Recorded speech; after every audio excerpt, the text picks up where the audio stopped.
You called out Neil Magny a little bit. Are you trying to get some smoke? Is that why? Because I've been seeing you kind of being a little bit more vocal. You know what I mean with your just like how you're being. So are you letting your personality shine a little bit more now, like making call outs? Because I feel like in the last interview too, you didn't want to drop a name and stuff. You feel me? Why? It doesn't matter, Jacob. It don't matter.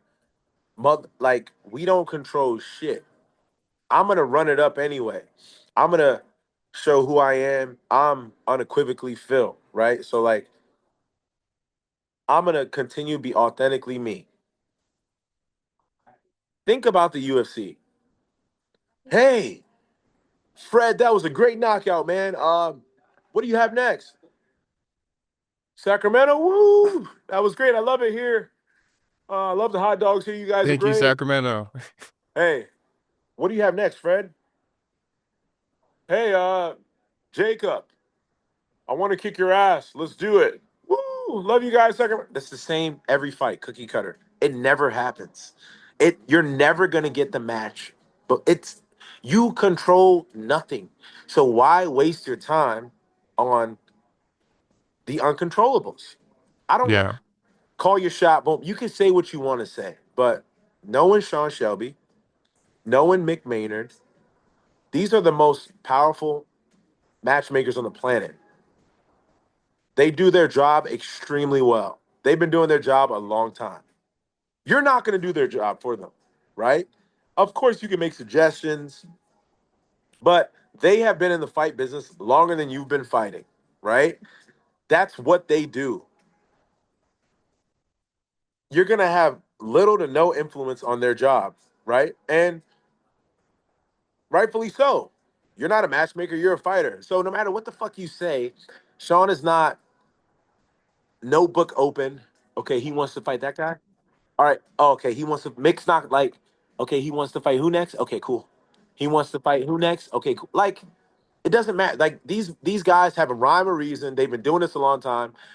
They know what they're doing. They know why they do it. They're 10 steps thinking ahead. We're thinking about the next win. That is it.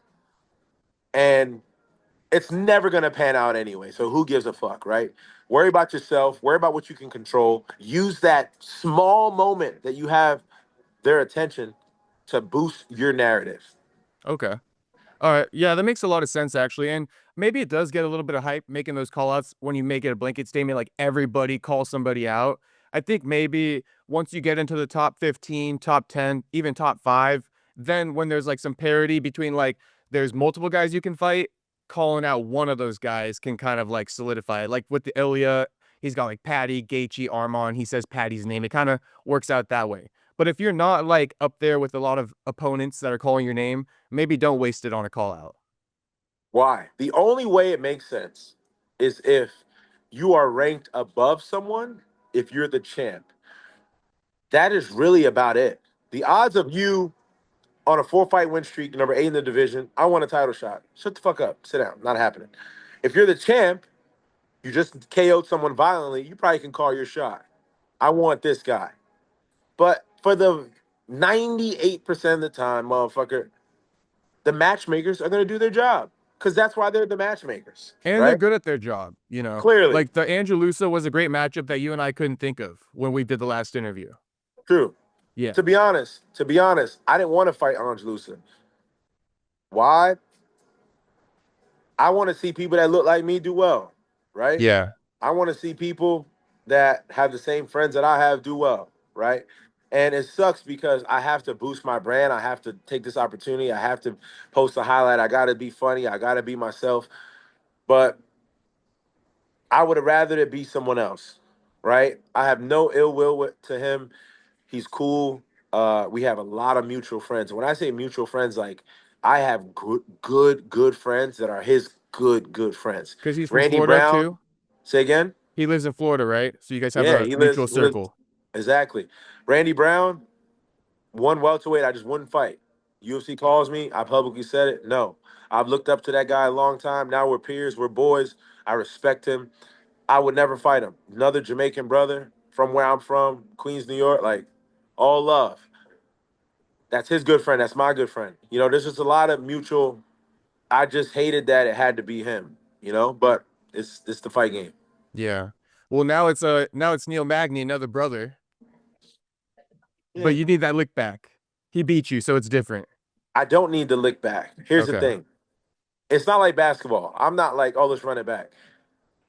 I'm cool. I lost. He won. I feel I won. But guess what, Phil? You didn't. I live with it. I'm not upset. I am just using this opportunity as a moment to take an opportunity, right? Neil is the most winningest welterweight in UFC history. No matter what anyone says, he's a first ballot Hall of Famer. Salute.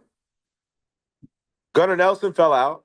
I'm just inserting myself because we fought, because there's history, because in my head it makes sense, right? Maybe it doesn't make sense for the matchmakers, right? This is how I'm looking at it.